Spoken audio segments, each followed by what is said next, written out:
এইভাবে একবার আলু দিয়ে কাতলা মাছের ঝোল রান্না করে দেখতে পারেন, খেতে ভীষণই সুস্বাদু হয়। গরম গরম ভাতের সঙ্গে পরিবেশন করলে আর কিছুই লাগবে না। সম্পূর্ণ ঘরোয়া উপকরণ দিয়ে বানিয়েছি। নমস্কার বন্ধুরা, আজকে আমরা আলু দিয়ে কাতলা মাছের ঝোল রান্না করব একদম ঘরোয়া পদ্ধতিতে। খেতে হবে ভীষণই সুস্বাদু। তাহলে আসুন দেখে নিই আজকের রেসিপি। প্রথমেই মাছগুলোকে মেখে নেব। এখানে আমি 6 পিস কাতল মাছ নিয়েছি আর মাছগুলোকে খুব ভালো করে ধুয়ে নিয়েছি।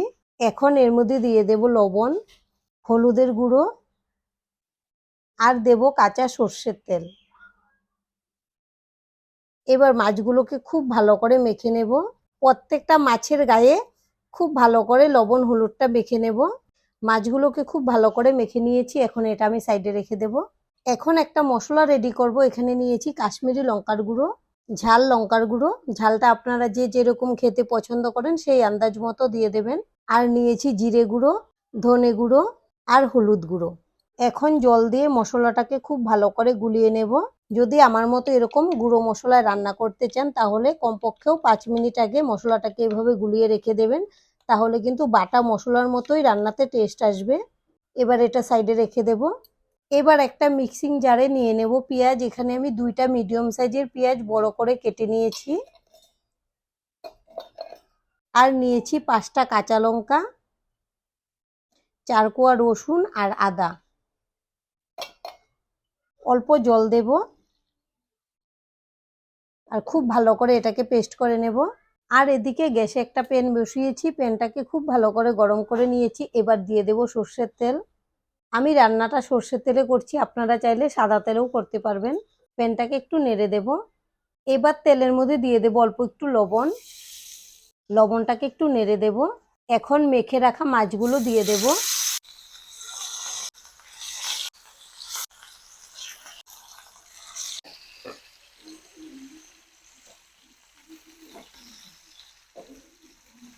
এক সাইড মাছগুলো খুব ভালো করে ভাজা হওয়ার পর এখন আমি উল্টে দেব।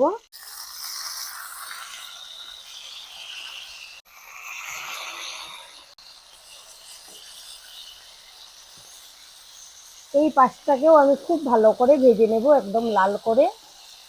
মাছগুলো ভালো করে ভেজে নিয়েছি, এখন তুলে নেব। এই যে দেখুন, এই পাশটাও খুব সুন্দর লাল লাল করে ভেজে নিয়েছি।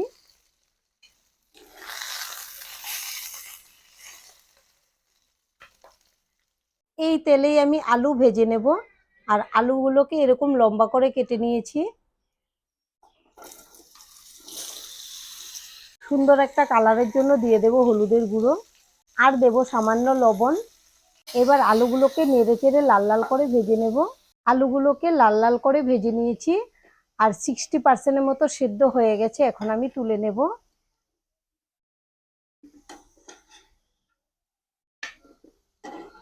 আবারও দিয়ে দেব সর্ষের তেল। তেলটাকে একটু নেড়ে দেব আর তেলের পরিমাণটা আপনারা কম বেশি করে নিতে পারেন। এবার ফোড়নের জন্য নিয়েছি একটা তেজপাতা, গোটা জিরে, 2টা এলাচ, 2টা দারচিনি। তেজপাতাটাকে 2 টুকরো করে দিয়ে দিলাম আর সবকিছু একসঙ্গে দিয়ে দেব। আর ফোড়নটাকে খুব ভালো করে ভেজে নেব একটা মিষ্টি সেন্ট বের হওয়া পর্যন্ত। ফোড়নটাকে ভালো করে ভেজে নিয়েছি। এবার দিয়ে দেব পেঁয়াজের পেস্ট।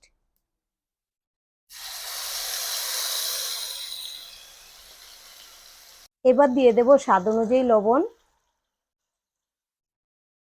এখন নেড়েচেড়ে ভেজে নেব, এর কাঁচা সেন্টটা চলে যাওয়া পর্যন্ত ভেজে নিতে হবে। আমি 5 মিনিটের মতো খুব ভালো করে ভেজে নিয়েছি। এবার প্রথমে যে রেডি করে নিয়েছিলাম মশলাটা, এটা দিয়ে দেব। এখন মশলার সঙ্গেও খুব ভালো করে কষিয়ে নেব। বাটিতে অনেকগুলো মশলা লেগে আছে, তাই বাটিটা ধুয়ে একটু জল দিয়ে দেব, তাহলে আমাদের মশলা কষাতেও ভালো হবে।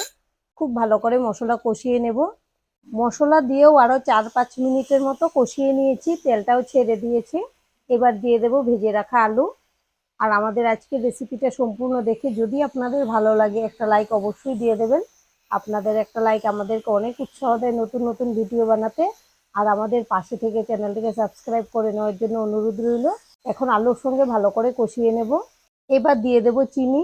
আপনারা যদি রান্নাতে একটু মিষ্টি পছন্দ করেন তাহলে এখানে চিনিটা দিতে পারেন, এতে খুব ভালো টেস্ট আসে। আর যারা চিনি পছন্দ না করেন তারা এটা বাদ দিয়েও রান্নাটা করে নিতে পারবেন। আলুর সঙ্গে মশলার গ্রেভি খুব ভালো করে কষিয়ে নিয়েছি। এবার দিয়ে দেব ঝোল। ঝোলটা আপনারা যে যেরকম খেতে পছন্দ করেন সেই আন্দাজ করে দিয়ে দেবেন। আজকে আমি একটু ঝোলেই রান্না করব। এবার ঝোলটাকে ফুটতে দেব। ঝোলটাকে খুব ভালো করে ফুটিয়ে নিয়েছি, এবার দিয়ে দেব মাছগুলো। আর আজকে আমরা রান্নাটা সম্পূর্ণ ঘরোয়া পদ্ধতিতে ঘরোয়া উপকরণ দিয়ে করেছি। আপনারা এভাবে রান্নাটা করে খাবেন, ভীষণই সুস্বাদু আলু দিয়ে কাতলা মাছের ঝোল। এখন আমি আরো 10 মিনিট রান্না করে নেব, আর যতটুকু আলু সেদ্ধ হওয়ার বাকি আছে এর মধ্যে হয়ে যাবে। আমি মাছগুলো দিয়ে আরো 10 মিনিটের মতো রান্না করে নিয়েছি। আমাদের আলুও খুব ভালো করে সেদ্ধ হয়ে গেছে, আমি চেক করে নিয়েছি। এবার দিয়ে দেব চেরা কাঁচা লঙ্কা, আর দিয়ে দেব ধনেপাতা কুচি। আপনারা এখানে ধনেপাতার বদলে গরম মশলার গুঁড়োও দিতে পারেন। এবার আরো 2-3 মিনিটের মতো রান্না করে নেব। 3 মিনিট পর আমি গ্যাসটাকে অফ করে দিয়েছি। আমাদের রান্না একদম রেডি। এভাবে আপনারা বাড়িতে বানিয়ে দেখতে পারেন, আশা করছি আপনাদের ভীষণ ভালো লাগবে। আর আজকের ভিডিও এখানেই শেষ করব। সবাই ভালো থাকবেন, সুস্থ থাকবেন। সম্পূর্ণ ভিডিও দেখার জন্য অসংখ্য ধন্যবাদ।